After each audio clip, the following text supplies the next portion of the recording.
चावल का एक आखा दाना जानते हो, पूरा खंडित चावल नहीं, कितना चावल, एक दाना चावल का शंकर भगवान के शिवलिंग पर समर्पित करिए।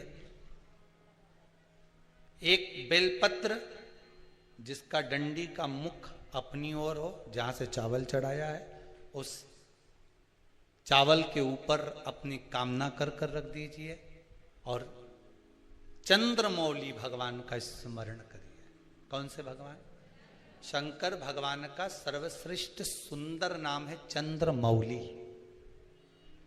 चंद्रमौली भगवान का स्मरण करिए, अपनी कामना कर कर बेलपत्र समर्पित कर कर शिव जी पर एक लोटा पानी, एक जल पात्र समर्पित करो, कलश से जल चढ़ा दीजिए, नैनों में वो जल लगाकर अपनी कामना कर कर वापिस घर को आइए।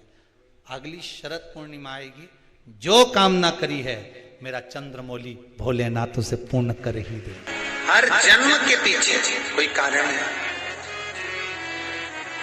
शिव महापुराण से एक बात अच्छी लेकर जाना, क्या?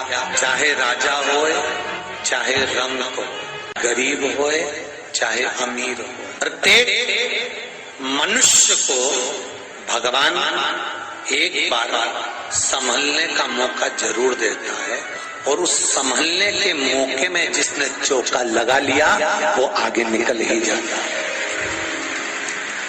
आपको भगवान एक ना एक मौका जरूर देगा कि तू भगवान की भक्ति कर, शिव स्मरण कर, शंकर का गुणगान कर, एक लोटा पानी शंकर भगवान को चढ़ा, एक चावल का दाना समर्पित कर। उसका साथी एक पत्र में लिखा है, देखिए, दीपा चौरसिया, पान उमरिया, जिला कटनी से आई है। कहीं बैठी है आप? आए बेटा, दोनों हाथ उठा दो एक बार। दीपा चौरसिया, पान उमरिया, जिला कटनी से हैं। इन्होंने पत्र लिखा है, गुरु जी, कि जिस मंदिर में शंकर नहीं है, कुबेरेश्वर धाम में, उस मंदिर का चमत्कार क्या है? मैं अपना चमत्कार लिख रही हूं। पूरी जगह पर मैंने इंटरव्यू दिया, आज तक पास नहीं हुई थी, पर एक चावल का दाना और एक पशुपति व्रत, पहली बार बाबा का करके आई और दूसरी बार जो इंटरव्यू देकर आई थी, मेरी गवर्नमेंट की जॉब लग गई है, उसके लिए धन्यवाद। बैठो बेटा, बैठ जाओ। श्री शिवाय नमस्ते। और एक और बड़ा सुंदर पत्र है, उसको भी सुनाई दे। राधा जी वर्मा आगरा, दोनों हाथ उठाओ दीजिए एक बार। हर हर। आपने लिखा है, राधा दीदी, मेरे बेटे का संबंध नहीं हो रहा था, 8 साल से देखा देखी चल रही थी, पर कोई योग नहीं था। गुरुदेव, एक बार टीवी पर कथा सुनी, आस्था चैनल पर, यहां तो मैं कभी नहीं आई थी, पर टीवी पर कथा सुनकर एक चावल के दाने का उपाय, इसमें लिखा है दीदी आपने, एक चावल के दाना पानी के लोटे में डालकर शिव जी को चढ़ाने का बताया था। उससे मेरी सारी तकलीफें भी मिट गई। और गुरुदेव, चढ़ाते चढ़ाते 21 दिन हुए थे और 21वें दिन मेरे बेटे का संबंध पक्का हो गया। बैठिए दीदी। हर हर। शिव जी को जो बेलपत्र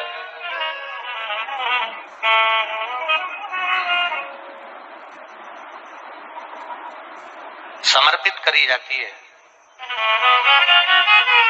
उस बेलपत्र का भी भाग स्थापित है। जब आपका बच्चा एग्जाम देने जा रहा है, पढ़ाई करने जा रहा है और पास नहीं हो रहा है, या उसको आपको लग रहा है इसने पढ़ाई नहीं करी, पास नहीं होगा, तो शहद, बेलपत्री की बीच वाली पत्ती पर शहद लगा लीजिए और शंकर भगवान के शिवलिंग पर जाकर उसको बच्चे के हाथ से चिपकवा दीजिए। बच्चे ने भले पढ़ाई नहीं करी हो पूरी साल, पर बच्चा उस सब्जेक्ट में जिस दिन वो बेलपत्री चिपका कर आएगा, उस दिन उस सब्जेक्ट में बच्चा पास होकर ही रहेगा, उसका एग्जाम उसको अच्छा प्राप्त होगा। बुरा वक्त आता है और एक का नहीं सबका आता है, समय आएगा, पर वो कुछ सिखाने के लिए आएगा, कुछ सीख देने के लिए आएगा। सीखना हमको है, समझना हमको है। अपनों में छुपे गिरों को पहचानना और गिरों में छुपे अपनों को पहचानने के लिए बुरा वक्त आता है। हमें अपनों में छुपे और गेरों में छुपे अपनों को पहचानना है कि बुरे वक्त में ही दिखाई देंगे ये अपने हैं कि नहीं है, ये पराये। आंवला नवमी के दिन कि शंकर भगवान भूत भावन भूतेश्वर जब भगवान आंवला नवमी के दिन श्री हरि नारायण आंवले के वृक्ष की पत्तियों पर शयन करेंगे और भगवान शंकर उनका अनुमोदन करेंगे, तब श्री हनुमान जी महाराज उनसे विनती करने के लिए पधारते हैं। 33 कोटि देवता भगवान विष्णु जब शयन से उठते हैं, देवसोनी एकादशी को जब भगवान उठेंगे, नेत्र खोलेंगे, तो प्रथम दर्शन भगवान विष्णु श्रीमद् भागवत कथा, स्कंद पुराण, पद्म पुराण, अग्नि पुराण, जितने भी पुराण उठाना चाहे सारी पुराणों को उठाकर देखना कि प्रथम वर्णन आपको मिलेगा कार्तिक महत्तम का कि भगवान नारायण सर्वप्रथम जब नेन खोलते हैं अपनी देव सोनी एकादशी से सोकर देव उठनी एकादशी पर जब उठते हैं तो भगवान नेत्र खोलकर सबसे पहले किसका दर्शन करते हैं? किसका दर्शन? स्कंद पुराण कहती है, विष्णु पुराण कहती है कि भगवान नारायण जब नेत्र खोलते हैं तो खुद की अर्धांगिनी लक्ष्मी भी नहीं, महाराज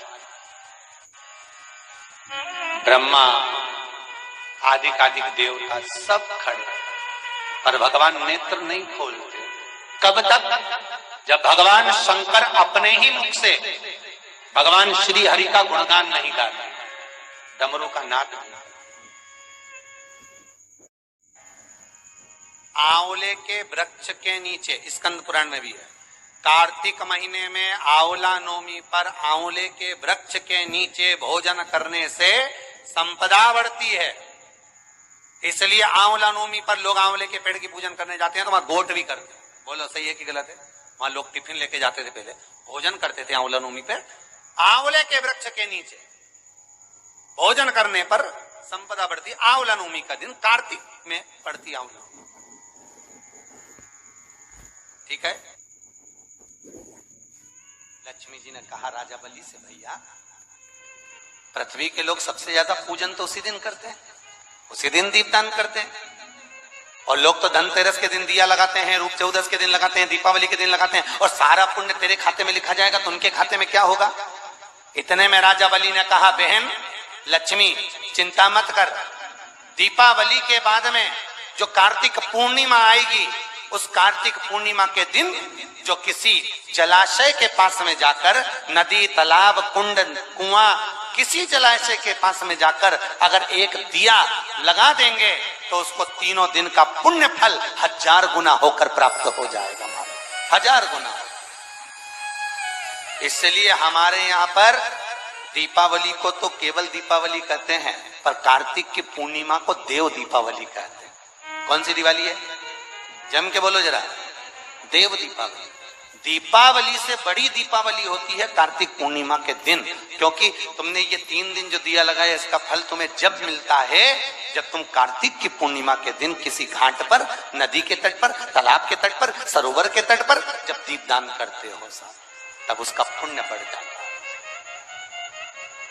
एक बार दिवाली पर दिया नहीं लगाओगे चल जाएगा, धनतेरस के दिन नहीं लगाओगे चल जाएगा, पर यदि कार्तिक पूर्णिमा के दिन चूक गए तो फिर वो दिया का कोई फल नहीं, फिर इसका कोई।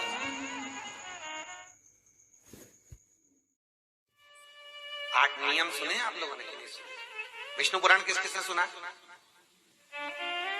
अगर सुना होगा तो लक्ष्मी के 8 नियम है। स्वयं लक्ष्मी कहती है अष्टलक्ष्मी, हम 8 बहन अष्टलक्ष्मी। तो पूछा 8 से तुम्हारा नियम क्या है? पहली कहती है जिस घर में प्रेम होता है वहां से हम कभी बाहर नहीं जाते। दूसरी कहती है जहां पर भगवान का स्मरण होता है वहां हम